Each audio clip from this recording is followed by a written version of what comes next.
The broadcast is now starting. All attendees are in listen-only mode. Hello, everyone. I'm Michelle Hebert, Director of Communications here at Saney's, and I want to welcome you to the first webinar in our Financial Friday series. Saney's is excited to offer these sessions in cooperation with our corporate partner, AXA. AXA has a long-standing presence in New York, and a large portion of AXA's New York client base is built upon the work they do within the public education system. Through AXA, Saney's members can receive competitive insurance rates on life, disability, long-term care, and more. In addition, a full array of retirement services is available, including a complimentary financial profile for Saney's members. And we urge you to take advantage of that. That's a great benefit for members. Our AXA presenter today is Greg Ronenberger, Regional Vice President for AXA Advisors. So all of you participants are muted during the session because of the large number of individuals logged on. However, if you have a question for Greg during the presentation, either raise your digital hand on your control panel or type in your question in the Q&A panel down below. And I hope you can all see that. And we'll get to your question as soon as possible. And with that, I'll turn the presentation over to Greg, and we'll go about a half hour, and then there'll be questions at the end. So Greg, are you there? I am ready. Thank you, Michelle. There you go. All right. Good afternoon, everyone. It's great to see the participation across the state, and we're very excited to be hosting these Financial Friday webinars for you folks. We think it's a great opportunity for us to share some information that we think is helpful for you in a very easy to digest format here. So today's topic is one that's always been popular with the folks that we speak with and at the conferences, and that's the family love letter. So we're going to go through this best I can in about 25, 26 minutes or so. It is about an hour-long presentation, so there are some things I might just fly through a little bit. There are, of course, 2 entire slides of legal disclosures, and all we're stating here is that AXA does not provide legal advice necessarily. The family love letter was developed by an attorney that we licensed this information, but we're not providing legal advice specifically. So now that that's out of the way, wanted to talk about initially estate planning and first address a couple of misconceptions around estate planning that as we speak with people, when we hear the term or they hear the term estate planning, everyone seems to think, well, that's not really for me because of one of these items. Number one, they say, well, I don't have enough money. I don't even have an estate. Well, guess what? If you have $1, you have an estate technically. So we want to make sure that people understand estate planning isn't for rich people. It's not for the 1%ers. It's really for everyone. It's not just for people that are older. We have seen a little too much, unfortunately, but you've seen it in your schools, I'm sure. Teachers, administrators that pass away while in service. So they could be 45, 50 years old and they unexpectedly pass away. And all of a sudden, there are a lot of challenges that come with that because we really haven't taken the time to do any planning there. Fundamentally, it's not just about death and taxes, although as Ben Franklin told us years and years ago, those are the 2 certainties in life. However, really what estate planning is for, it's to provide a legacy for those that we leave behind and to provide some information and advice to them. So we're going to go through a couple of ways to do that. First of all, what we commonly think of are the legal documents that we have to take care of. We're going to get into some of those and what they are. But then what that does not always address are the information that we want to pass on. Where things are located and who to contact if something were going to happen to us, and also what do we want to happen with some things. We always feel that, well, our families will come together and they'll get along and they'll do what's best for everyone. And 17 years in my career here at AXA, and what I have seen is that when family gets together, usually, yes, they'll get together and do what's right for everyone until there's money involved, and then it's amazing the way people act when there's a few dollars at stake there. So we definitely don't want that to happen to our families. So failing to plan creates a few issues. Definite confusion and family conflict, as I just mentioned, where people are arguing and fighting over things that they really never would have thought about in the past. And unfortunately just creates some personal issues between folks that really shouldn't have to go through that. Everyone that is on the call right now has a will. Either you've written one yourself or New York State writes one for you. So if you think that, well, I don't have a will or all my assets will just be divided based on how my family or my friends decide to do it because they know what I want, that's not quite the case. There are some state requirements that your state will have, or some New York State requirements that your state will have to go through. And we typically don't want New York State making the decisions for us. We'd like to make the decisions ourselves. And of course, we do want to try and avoid as many of the income and estate taxes as possible for our beneficiaries. Now, what is the family love letter? The family love letter does not take place of those legal documents that we'll talk about. It is a supplement to those things. So we want to have a document that is going to address some of the major and minor items that we want to make sure are passed on. So in getting into some of the information, we hear a lot of people that will say, well, my husband handles all the investments, or, my wife pays all the bills and all the finances at home. I have no idea what she does. Or, hey, my parents are taking care of our kids' college education. We don't know what they're doing, and we're not going to ask. We'll just assume that everything's taken care of. Well, you could do all the in the world. If the people that are left behind in an unfortunate occurrence don't know about what's going on, it creates a lot of challenges for them and for us to help dissect that. So when you don't have the information, there's much more stress involved. We always say that someone being incapacitated or passing away is a very stressful emotional time. We don't want that to be a financially difficult time as well. So the more information we could have out to folks, the better. And we'll address that a little bit later too. There a lot of time spent and a lot of time wasted searching for documents, searching for contact information, policies that may or may not be out there. I have people call up and they say, I found your business card in something that my mom or dad had, and do they have anything with you? Can you tell me? And legally, I'm not even allowed to tell them what's going on. We have to go through the process of getting everything in place and getting different legal documentation and paperwork in before I can even give any information out to folks. But if we have those conversations ahead of time, I could get the approval to speak to kids and spouses, different beneficiaries. So we want to make sure that we're doing the best we can of providing the information of everything that we have going on.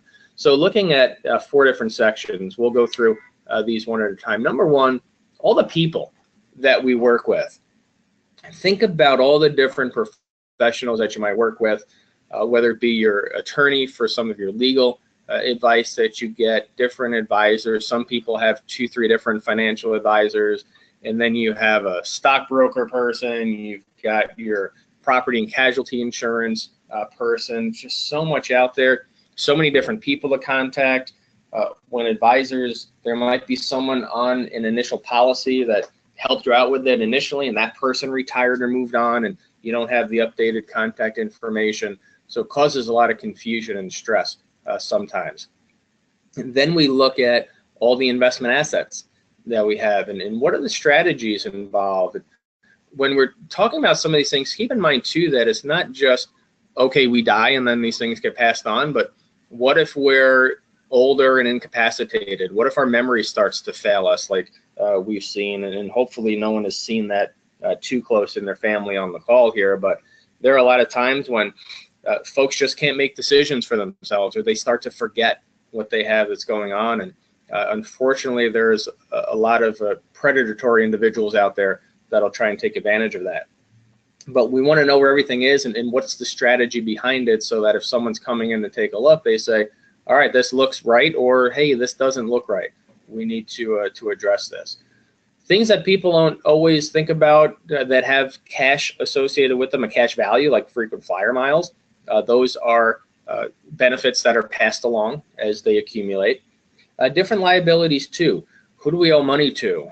What are the bills and the expenses? And think about, if I were to pass away, my wife has to be concerned about, hey, how does the mortgage get paid? What bank account does that come from? It's not our main bank account. It's a different one, just because of the deals that you get sometimes on interest rates.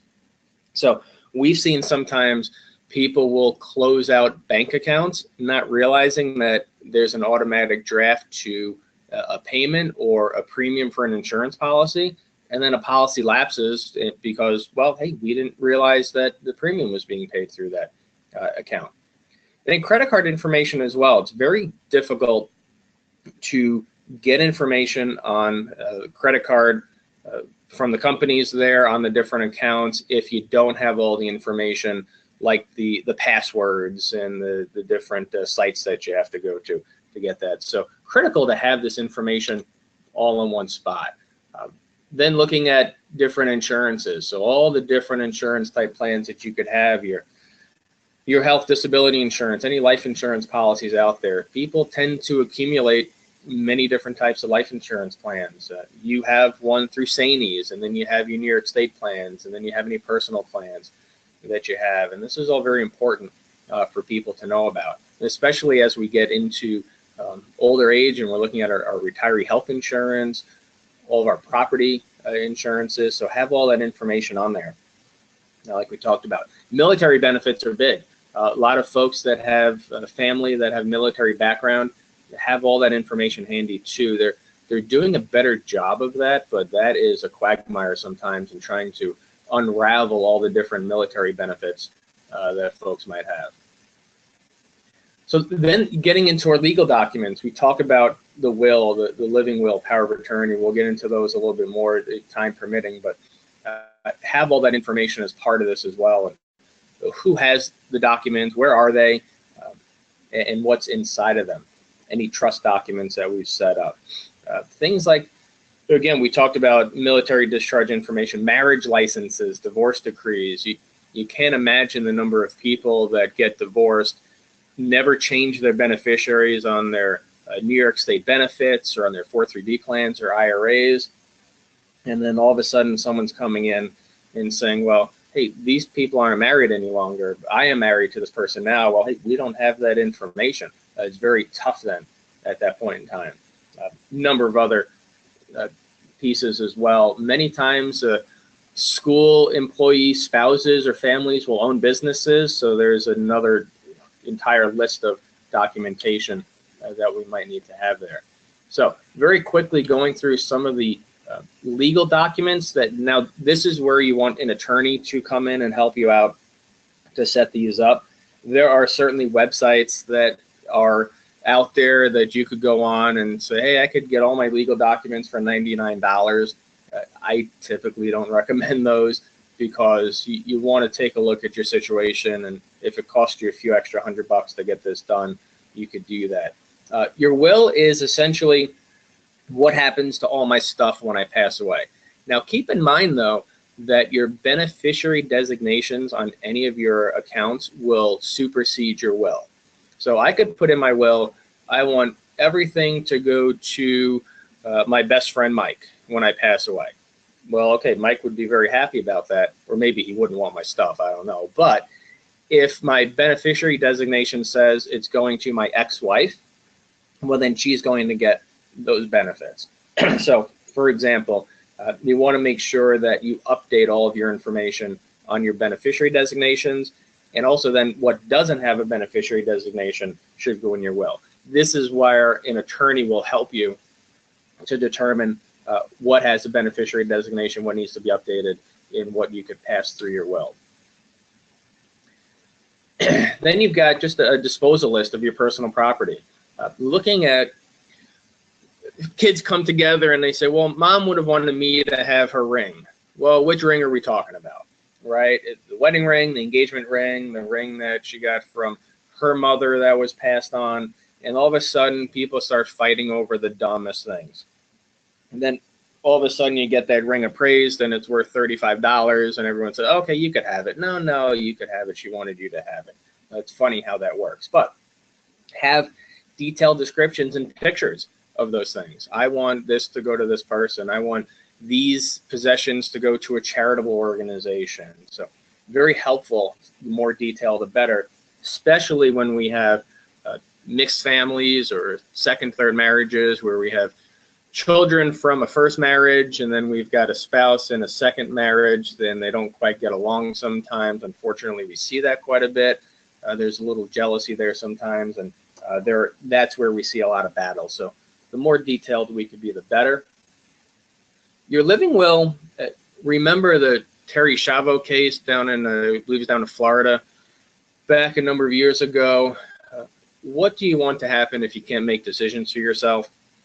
And remember, Terry Chavo was in her 20s when she got hurt. So that was something that, again, young person, not an old individual that just aged out of good health. Someone in their 20s with a young family, and all of a sudden, hey, nobody knows what she wanted to happen to her. And there's a Supreme Court case that says, in absence of information, we cannot unpull the plug, so to speak. So sorry to be crass about it, but that's just the way it is. So that's what a living will help do. Make sure that your wishes are represented, not the wishes of somebody else. And then your medical power of attorney. This one I describe as, I'm hurt, I'm knocked unconscious, and someone needs to make a decision for me real quick. Hey, do we do this surgery or not? Someone needs to make that decision. And that's what your medical power of attorney does. So having these different documents, it's more than just the will. And again, that's why you want to go to a professional and have them help you take care of all these things. Other general information you want to put on here, so passwords, computer, email passwords, different accounts that you have, your driver's license, passport number, all the different information there that you could see. And this just lists out, all right, if I'm incapacitated, what is going to apply there? When I pass away, what applies there too? And you could have in this family love letter, what do I want on my tombstone? What do I want to have stated? Who do I want to speak at my services? Who's going to take care of my pets? You see a lot of times the prototypical little old lady who's got 3 cats in her house and she cares about them more than her own children because they're there. So what happens to them, and are they taken care of? These are very important. I joke sometimes, but very important things that we want to make sure people are taken care of. And it leads into that family history and ethical will. So the ethical will is not going to be put together by any attorney that you talk to. They're more tasked with, let's make sure we get everything together in the documentation. But what would you like to see your kids or grandkids do, or your family members do with your assets? What would you like them? What type of legacy do you want them to carry on in your name? And maybe it's setting up a scholarship through the nonprofit organizations in your school districts, or maybe there are some folks that you want to make sure are given a message if you were hurt or passed away, or let's say your mind starts to fail and I want to make sure that I see these people or they see me before it gets too late. Have that stuff written down on there. So then once you have the documentation done, you want to do a few things. Number one, you list out all the attachments, who has them. So where could I go and get all this information and where they placed, but also then have a family meeting. And this is highly recommended, and it's very tough to do sometimes. We've done presentations and seminars where folks were in person here, and we have the older and younger generation, and we talk about all this, and no one likes to address some of these things. It's not our favorite topic to talk about necessarily, but they'll make a few comments. Number one, they'll say, you know, these are things that we never really thought about, but we don't talk about it, but we know we need to. So something has to be the catalyst for those conversations, and this could be the catalyst for it. The second thing is we see a lot of people start crying, and they say, you know, it's just so overwhelming to think about all these things and to think about, you know, putting it all together, and how do you find it, and how do you go through these conversations? And we tell them, yes, it is difficult to do, but it's a lot more difficult if you don't do it. And then you'll see some heads nod as well from other people in the crowd that say, yep, I went through it. I went through something like this without all this information handy, and it was very difficult. So we want to make sure that we're cluing in the family, that everyone knows what's going on. We know what the wishes are, and the initial reaction will be, "Oh, stop it! You're not going anywhere." But we just want to get past the avoidance of it and say, all right, let's go ahead and get this taken care of. Have an advisor present with you. A lot of times will help sometimes quarterback or lead the conversations when it's difficult to talk about or family can't really discuss it. And sometimes it's the financial advisor, sometimes it's a family attorney, sometimes a CPA that we're close with that will quarterback all of this. So they'll say, look, if something happens, call this person. And then that person that's at the table that gets to know the people there around the table will say, you call me, I've got a copy of all this information. We know the attorneys, we know the CPAs, we know the insurance brokers. Let us go ahead and quarterback this for you. But at least there's somebody there on the professional side of things that could help out. So we talked about it. A lot of times you can see what's missing when you start compiling the information and say, you know what, I have no idea what my frequent flyer mile password is, or hey, I'm missing something. I set up an account back in 2008 and I don't know where it is. I don't have a statement here. Let me go find it and dig through it. You'll look for it now versus later. And we talked about helping prepare for future events and in just creating more of an open atmosphere for people to talk through some of this information. So that's it for the presentation there. Michelle could certainly help us with questions here. One thing I did want to show you quickly though is that Michelle is going to have this archived if you want to look back over it again, or if you wanted to share it with anyone. So under the membership tab in the Saney's website, under access services, it'll be here in this webinars and resource area. But also if you are looking to speak to someone, now for these family love letters, it is a document, it's a booklet that we have, and we can help you go through it. What they don't let us do, because they're very well put together, they're a little expensive to print, and they are at a bit of a high demand. So it would be nice if I could say, all right, for the 20-something people on here, we could just mail one out to you, but we can't really do that. But what we can do, if you contact us and you'd like one, you'd like to go through it, we could help you do that. So there are a couple of ways that you could contact an AXA rep in your area. You could see obviously all the different Saney's regions here. You could call the 800 number, which is here, or click on the hyperlink there for an email address. It'll come to us. Again, this is driven right from your Saney's website. Or you can just go down and see all the contact information of the people in your region. And it's listed out alphabetically. So that's me right there at the bottom.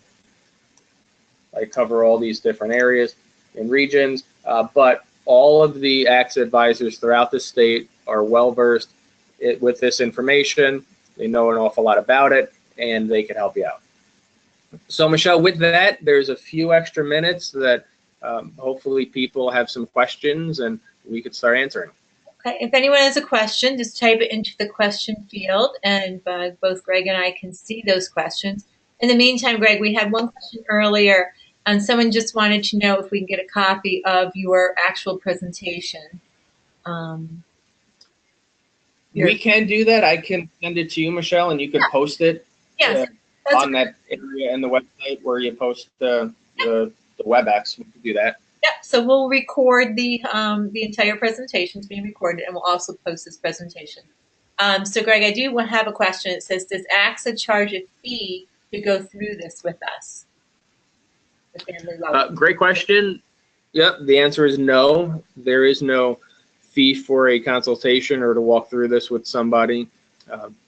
Part of the agreement that we have with Saney's, as Michelle mentioned off the top of the call, is that every Saney's member does get a complimentary financial planning analysis free of charge. And of course, that's what complementary means. So the family love letter could certainly, and a lot of times, just becomes a part of that analysis. So anytime that one of your members wants to go through this process here, whether it be the full analysis or just walking through the family love letter, they're able to call us up and get that info. Okay, Greg, we have another question, a bit complicated. It says, if I have a nephew who is disabled and living in a group home, state funded, can he be a beneficiary without the state taking his money? Wow, that's a good one. Short answer is no. I wouldn't think so. Now, again, this is a Medicaid attorney question, really. So you want to have someone good helping you with that. However, someone who is receiving state aid is through the Medicaid system, typically cannot have assets, can only have a certain amount of income, and you could really goof up state aid by leaving assets to someone in that situation. So what you would want to do is speak to an attorney and look at creating a trust within your will, or you can create it while you're living as well. So you can put assets into a trust and have that trust exist for the benefit of your nephew in this example, but your nephew doesn't have access to the funds. Access is really the big key. So if you name your nephew as a beneficiary of your life insurance policy, say, and then now there's $100,000 at his disposal, that $100,000 is going to have to be used for his care. But if it's in a trust account that you have a trustee that oversees the money and you were allowed to take income out of it for his benefit, but he cannot go in and legally get the money, that's where that's how you need to set it up, because then he doesn't have access to it and the state can't require him to distribute those monies. Hopefully that helped answer the question. If there's some follow-up on there, then certainly you could give me a call or send me an email on my information right there, and then we could talk through it a little bit more. All right, she says thank you. Great. Okay, any other? You're welcome.